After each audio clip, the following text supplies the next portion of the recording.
जी, अगर आपने मार्केट का स्ट्रक्चर जो है वो अंडरस्टैंड करना है तो उसके लिए क्या करना ज़रूरी है? क्या करना ज़रूरी है? To understand and analyse the market structure, क्या करेंगे? आपको ट्रेंड्स का पता हो, की प्राइसेस का पता हो, ठीक है, और सम एसेंशियल टूल्स और मेथड्स कौन कौन से हैं वो आपके सामने हैं। प्राइस चार्ट के ज़रिए आप देख सकते हैं, कैंडलस्टिक चार्ट्स के ज़रिए, लाइन चार्ट के ज़रिए, जैसे हम देखते रहे अभी तक ना, लाइक अब इसमें हम देखते हैं। जी, यहाँ पे एक आपको टूल नज़र आ रहा है, ठीक है, इसको हम डिलीट कर देते हैं। फॉर एग्जांपल आप देखना चाहते हैं वॉल्यूम बेस पे कि आपका की लेवल निकालना है अपने वॉल्यूम के ज़रिए कि कहाँ पे जो है वो ज़्यादा बाय और सेल हो रहा है, तो उसके लिए आपके पास ये टूल अवेलेबल है, ये वाला, जिसको कहते हैं एंकर्ड वॉल्यूम प्रोफाइल, ठीक है। इसके ज़रिए आप इसको क्लिक करें तो ये कहता है click to set a point, तो मैं कहता हूँ इस कैंडल से लेके और यहाँ से एंड वाली कैंडल तक वो ऑटोमेटिकली उठा रहा है। वो कह रहा है जी यहाँ पे आपकी सेलिंग हो रही है, और सेलिंग है यहाँ पे, बाइंग नहीं है, सेलिंग है। यहाँ पे आपका सेलिंग का की लेवल है, यहाँ पे सेल कर लें आप, ठीक है। अब आप यहाँ से लेकर यहाँ तक की करते हैं, लाइक मैं यहाँ पे डिलीट करता हूँ, मैं कहता हूँ जी यहाँ से लेके इसको क्लिक किया और इस कैंडल से, ठीक है, यहाँ पे सेलिंग हो रही है, ये सेलिंग प्रेशर वाली रेड कैंडल दिखा रहा है, ये की लेवल आ गया आपको वॉल्यूम के बेस पे, ये आपका की लेवल है।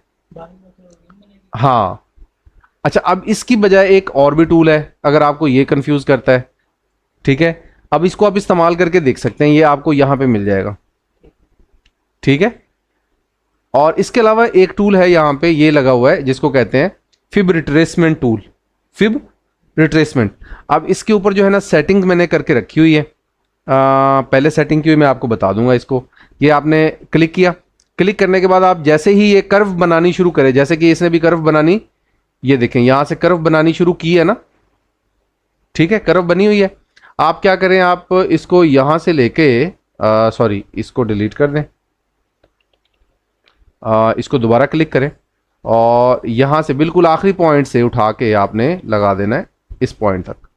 अच्छा, अब यहां पे एक चीज देखनी है, जब आप लगा रहे हैं नीचे से ऊपर तो ये 1 जो है वो नीचे आना चाहिए और 0 ऊपर, जैसे कि ये 1 ऊपर, 100 ऊपर नजर आ रहा है ना आपको, ये 100 कहाँ होना चाहिए? नीचे, और 0 कहाँ होना चाहिए? ऊपर। तो ये आपने लगा दिया, ये चीज का ध्यान रखना है। अप ट्रेंड में 100 नीचे हो, डाउन ट्रेंड में 1 ऊपर हो, ठीक है। ये चीज याद रखनी है, ना याद रहे तो कहीं लिख लेना है। अब ये आपके की लेवल्स लग गए हैं, ये क्या लग गए? की लेवल्स लग गए। तो हमारा काम भी यही था कि हमने जो है वो की लेवल्स निकालने, प्राइस लेवल्स, की लेवल्स निकाल के रख लेने। ट्रेंड लाइन्स हम यूज करेंगे, ठीक है, ट्रेंड लाइन भी यूज करते हैं, सपोर्ट रेजिस्टेंस भी, चार्ट पर, ये अलग है। ये फिर प्राइस एक्शन के जितने काम है ना वो सारे हमने करके रखने होते हैं, ठीक है। फिबोनाची रिट्रेसमेंट एंड एक्सटेंशन के साथ भी हम ये काम कर सकते हैं। अच्छा, अब यहां पे हमने क्या लगाई? फिबोनाची रिट्रेसमेंट लगा दी। अब ये देखें, ये हमें क्या बता रहा है? ये हमें बता रहा है कि जनाब इसके ये वाले जो जोन है ना, इनको गोल्डन जोन कहा जाता है। किन वाले जोन को? ये वाले जोन को गोल्डन जोन कहा जाता है। उसकी रीज़न क्या है? उसकी रीज़न ये है कि जब आप 1 से लेके 0 यानी 100% जब आप एक कैलकुलेट कर लेते हैं कि प्राइस 0 से लेकर 100 तक गई है, अब लोग सेल करते करते 50 तक आएंगे तो ये मिड पॉइंट क्या होगा? 50। तो किसी भी एसेट की जब प्राइस 50% नीचे गिरती है और उससे भी ज़्यादा नीचे गिरती है, 50 से ज़्यादा, तो मतलब ये कि सेलर हैवी हो गए। अगर 50 से भी ज़्यादा नीचे गिरती है, यानी 100 लोग थे, उसमें से 50 ने भी सेल किया, 50 से ज़्यादा ने सेल नहीं किया, तो 50-50 बात हो गई। लेकिन जब 60 लोगों ने सेल कर दिया, 70 लोगों ने सेल कर दिया, तो फिर मार्केट में पीछे कौन रह गया? 30 लोग। क्या उन 30 लोगों में इतनी कैपेसिटी है कि 70 लोगों का मुकाबला कर सके? नहीं होती। फिर प्राइस नीचे जाती है। तो इसलिए अगर 50 से वापस रिट्रेस करने की कोशिश करे, प्राइस वापस मूव करने की कोशिश करे, तो उसको कहते हैं जी आप, उसने रिट्रेस कर लिया। ज़्यादातर प्राइस यहां से रिट्रेस करती है, या यहां से रिट्रेस करती है, या यहां से, ये वाली जगह से अगर रिट्रेस करेगी ना तो ये क्रॉस करके इसको ऊपर जाएगी, ठीक है। कहां जाएगी? ऊपर जाएगी। और जब स्ट्रॉन्ग ट्रेंड लाइन चल रही हो, स्ट्रॉन्ग ट्रेंड लाइन, तब क्या होता है?